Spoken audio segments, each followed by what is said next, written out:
What's going on, Giants fans? Back at it here with another New York Giants video. And in this video, we're going to talk about the heartbreaking, disappointing Christmas Eve loss to the Minnesota Vikings and what went down in that game.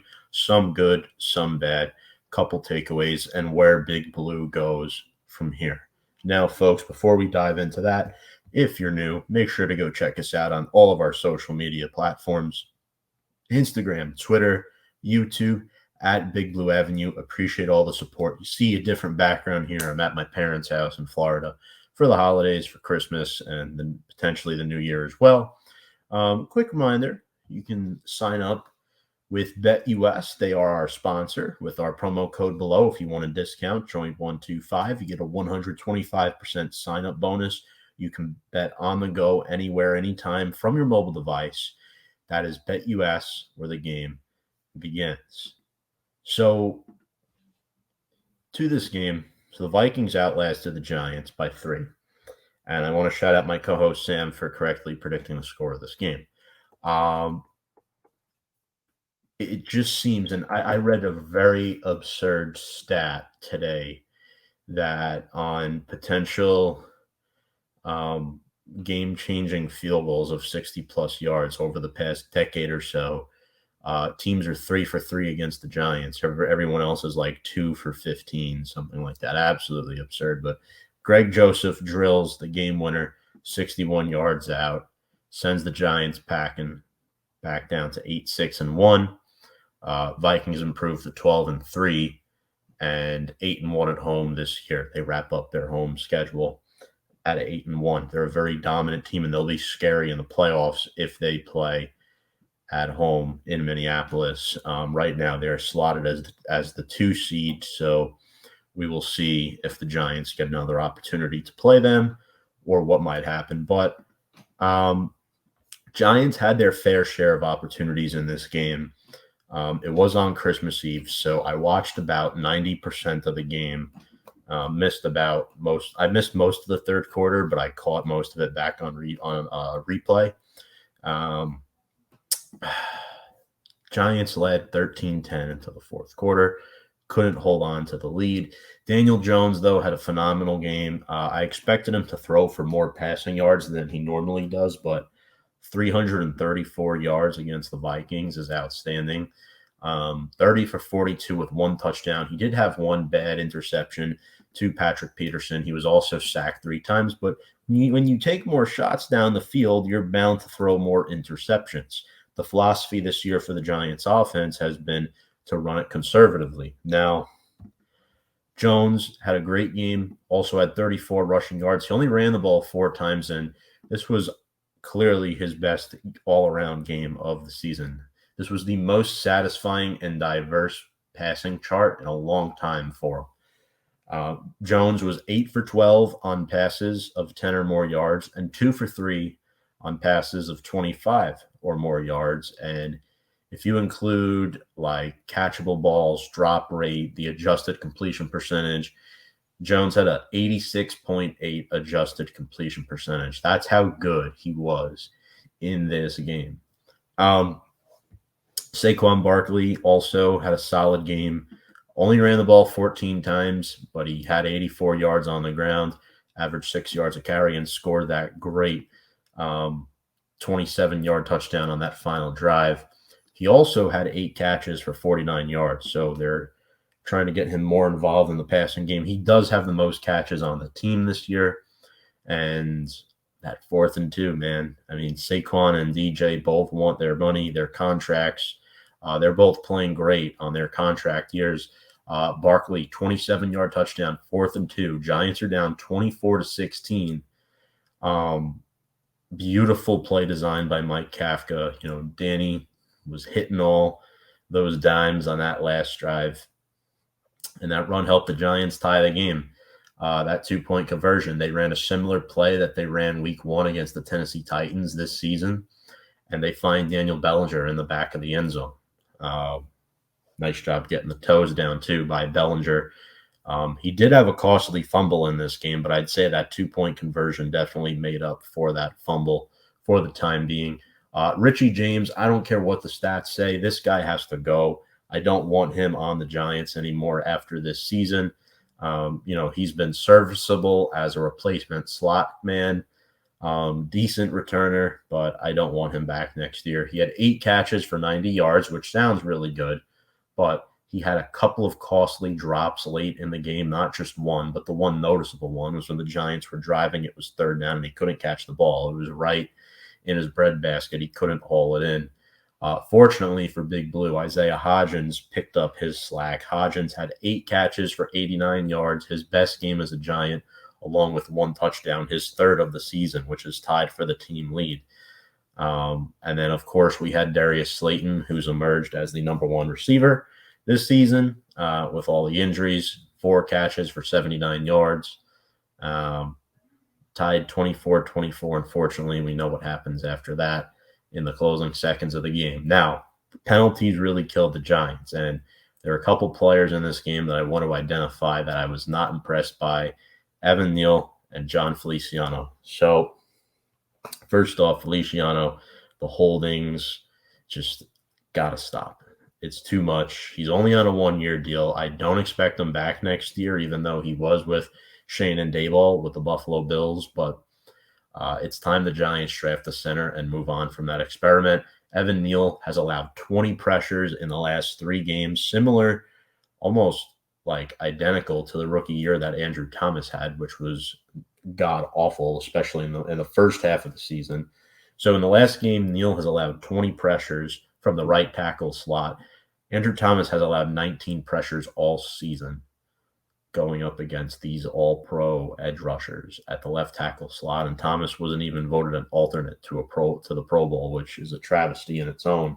But it's those first and second team all-pros that matter a lot more than Pro Bowl selections. Now, defensively for the Giants, this is where they struggled, right? Jalen Smith had a sack in this game. He led Big Blue with 10 tackles. I was impressed with Micah McFadden, 8 tackles on the day. He wasn't bad. Dexter Lawrence had a nice pass deflection and had a nice QB hit during the game. And Landon Collins, there was a terrible defensive holding on, I think it was Leonard Williams, that really rubbed me the wrong way. But I thought Leonard Williams and Landon Collins both made great plays in this game. Leonard had a sack, 2 tackles for loss with the 2 QB hits. Landon had a beautiful pass breakup early on a 3rd down play. I think it was a pass deep to KJ Osborne, and Landon just broke it up, got in the way, playing some box linebacker. You love to see what Landon's brought to the table. Azeez Ojulari has another sack, absolutely incredible. Spurt for him. Unfortunately, he left the game with an ankle injury, but he's believed to have dodged a bullet and is expected to play against the Colts this weekend. Now, this stat was very interesting when I read it for the first time. I think it was ESM, Empire Sports, that tweeted this out, but Ojulari, if he played the entire season, would be on pace for 17 sacks. That's how good the man has been.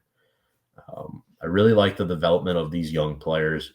Cordell Flott almost had an interception that he should have had. It was overturned and ruled incomplete.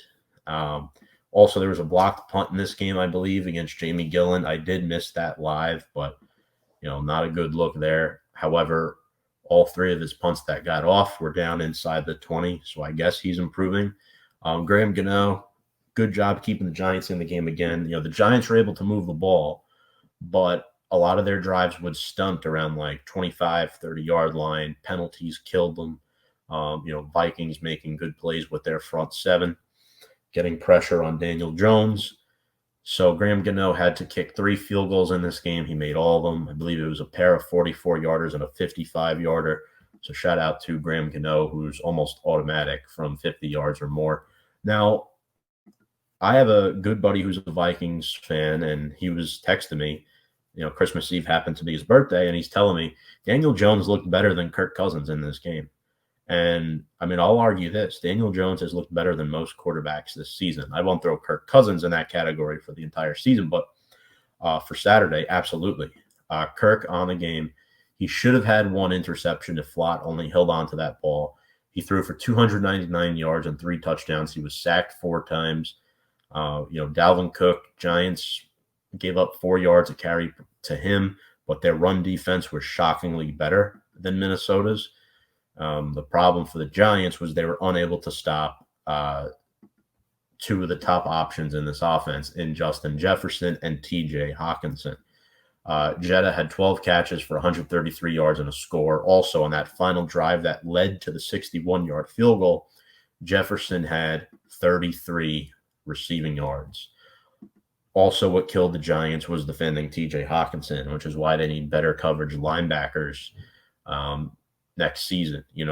Hawkinson had 13 catches, which I believe is a career high for him, 109 yards and 2 touchdowns. You can't be giving up 2 touchdowns to TJ Hawkinson and expect to win a football game, which is not possible, in my opinion, especially with the way the Giants have been, scoring and running their offense this season. Their offense is not built to win a football game 38-35. That is just not the reality.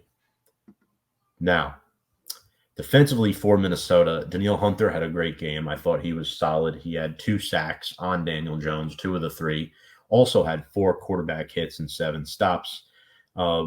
Jones did a good job picking on Patrick Peterson in coverage. I really liked, what they did against him. Obviously, the Vikings secondary has struggled this season outside of Harrison Smith. He's been that one safety patrolling that back line. But other than that, the Giants did a good job motioning guys, guys traveling across the line of scrimmage. Dalvin Tomlinson, former Giant, we saw him on the field pregame amping up that Vikings team. That did hurt a little bit. I'll be honest, I miss him. But Tomlinson had 2 tackles, tackle for loss, and a QB hit. I thought Andrew Thomas did a decent job against Zadarius Smith. He had 3 quarterback hits in the game, but 0 sacks compared to Danielle Hunter on the other end, who had 2. Vikings did a good job moving the ball on 3rd down. They were 6 for 13 for the game. But an interesting stat that normally you wouldn't see is that the Giants outgained the Vikings 445 to 353. Now, the difference in this game, it all comes down to a pair of things: turnovers and penalties. Well, Vikings won both those categories, and that's why they ultimately won this football game. Giants had 7 penalties. The Vikings only had 2. Giants had 2 turnovers. The Vikings had 0, although they should have had 1. But this game proves to me that the Giants compete with a team like a Minnesota or even a San Francisco. It's more likely than not, if the Giants make the playoffs, they'll be matched up with one of those 2 teams in their first-round wildcard matchup. It's interesting because the Giants did this on the road, and the Vikings are still in play for the number 1 seed right now, which is very, very interesting. Hopefully they don't get it for the Giants' sake, but I'm thinking this could possibly be a rematch in 3 weeks if, let's say, the Vikings slip because they have to play Green Bay, and I think their last game is against the Bears or the Lions, I forget. And then the 49ers, if they win out, they could still overtake Minnesota for that 2 seed. And despite, Mr. Irrelevant Brock Purdy, I think you'd rather play a Vikings team that you've already seen once this season rather playing against San Francisco, who you haven't seen at all. That's just my opinion on that scenario.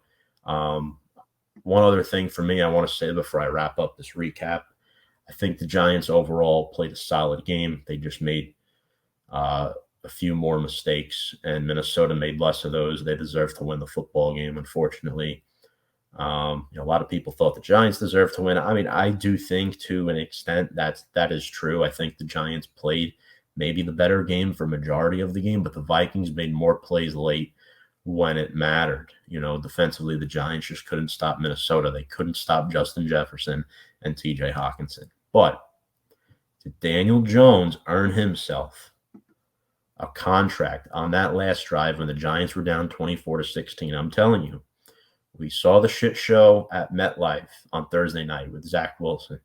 We've seen, Taylor Heineke's getting benched again. We've seen all these teams struggle finding that right guy to lead their football team. Daniel Jones is the guy for the Giants, 100%. Down 24-16 late, deep in your own territory. You move the football team down the field. You make smart decisions. You've barely turned the ball over this season. Not only do you convert a 4th and 2, get the touchdown, you get a 2-point conversion to Daniel Bellinger when it looks like the play's breaking down. Because on that play specifically, and we'll analyze that play in our film review this week, but James was supposed to be the Kelsey guy. They were supposed to pitch to him. He was covered. Saquon was covered. Hodgins was blanketed up. James was open late, but the only option really was Daniel Bellinger. And he had a tight window. The pass was almost tipped by Patrick Peterson. If he threw that ball half a second later than he did, Peterson tips that ball in. Minnesota doesn't even have to go down the field to try to kick the game winner. So Daniel Jones will be the quarterback for the Giants in 2023 and probably beyond. And I'm happy to say that. The kids earned it. Giants, though, dropped to 8-6-1. Must win next week at MetLife Stadium against the Indianapolis Colts, who will be starting Nick Foles. That game will be on New Year's Day. Folks, appreciate everybody watching this video. Although the Giants fall to the Vikings, it's always fun to recap these games. Again, if you're new, check us out on all our social media on Instagram, Twitter, and YouTube at Big Blue Avenue. We'll have our film review up later this week. We'll also have our live stream Thursday nights at 7 p.m. on Big Blue Avenue and review and preview sports. Folks, it's been a pleasure. Without further ado, let's go Big Blue.